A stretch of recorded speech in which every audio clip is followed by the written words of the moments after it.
Hi there, Virgo, and welcome back to Star Lordess Tarot. This is your tarot forecast for the week of November the 4th through to the 10th. I went ahead, shuffled the cards, laid them all out. Let's see what's going on for Virgo. First up, we have the Lovers in the upright position, followed then by the Eight of Wands, followed then by the Two of Wands. Next we have the Four of Cups reversed, and lastly the Five of Swords reversed.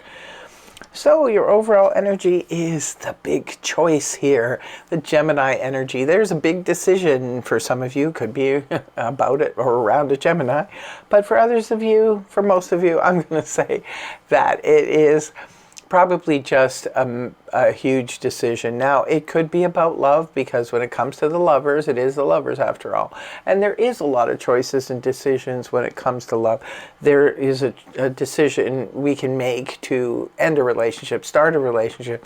We can choose to love, we can choose not to love, we can choose to block love, we can choose to expand on it and take it to the next level. We can choose to tone it down a bit. It's kind of like a radio dial. So we can choose between two people. There's so many choices around love.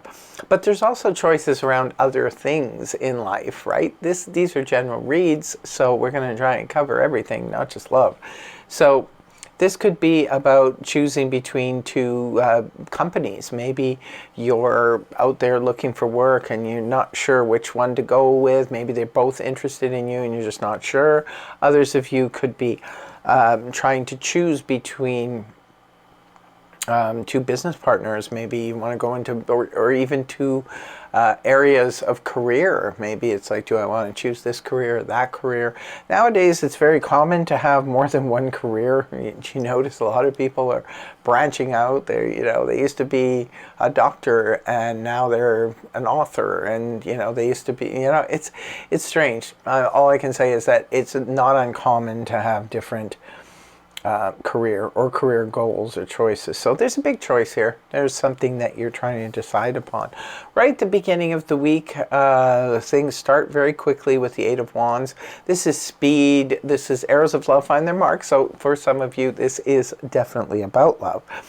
This could be meeting somebody new and you just can't, or even picking up a relationship and, maybe it was left from before and now you're starting to talk to the person more.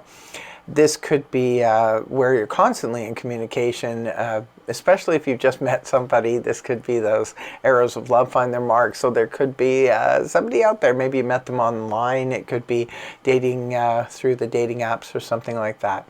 This could be just somebody you randomly meet. Like I said, it could be somebody already in your life. And you're just starting to communicate with them a lot more.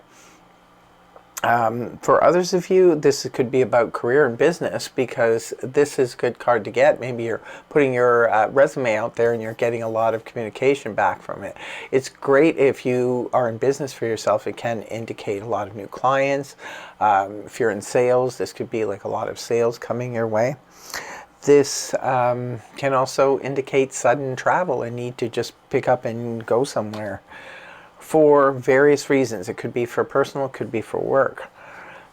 Next card up is the Two of Wands. This is one foot in the past, one foot in the future, trying to decide which way to go, but more so because if you look at the card, this person has already kind of turned their back on the past. They're moving, they're in flux right now, and so it's like I'm transitioning from this past energy into the future energy. This person is also holding the globe in their hand. You could be contemplating maybe a move. It could be a house move. It could be a business move. Well, we see that you are contemplating something because there's a big dilemma right here, right in the middle of your reading, and it's your overall energy. Some of you could be trying to decide whether to move, maybe move across the globe. Some of you want to move to a different state. You could be wanting to move to a different country. This is just contemplating that because there's a little bit of a momentum already going in this direction. So it's like you want to move there. Now, it's not always about moving, physically moving somewhere. This could be about taking your business and expanding it maybe to across the globe, things like that. It could also be expanding your education or expanding. It's about expansion because it's a progressive energy, right? You've taken the initial spark and you're starting to move forward. Maybe some of you don't know exactly where that forward should be or is going and what direction it's going in. Could be that. Next up, we have the Four of Cups in the reverse position. This is good news for your emotions. Four of Cups in the upright position can point to that sort of apathetic feeling of I don't really care for what the universe is offering me right now because I'm focused on something else. Now, this can happen for many reasons. Sometimes this will happen when we've just gone through a breakup and we're just like a relationship or, you know, involvement is the last thing I want right now. Sometimes it can happen because we're focused on other things such as finance, career, health, those kinds of things, family, and we're just like not there yet. But when the card is inverted, this is where we're finally starting to feel something.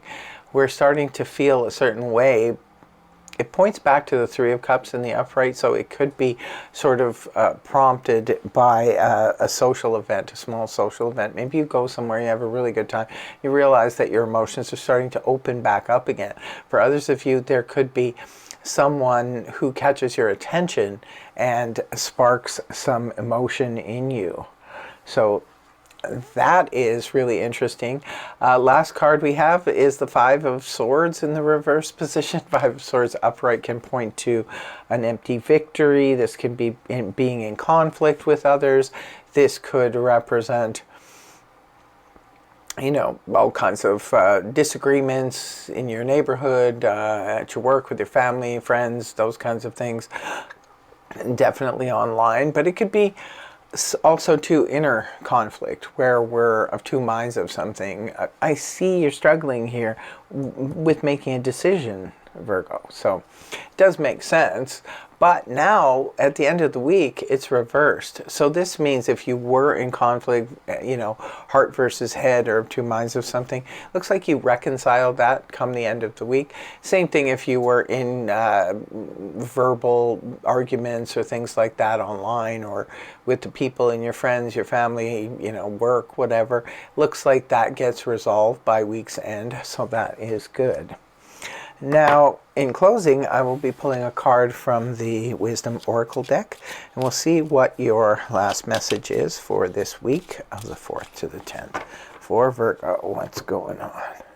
Whew. Okay, what is Virgo's card? Virgo's card is number 33. It says Chaos and Conflict.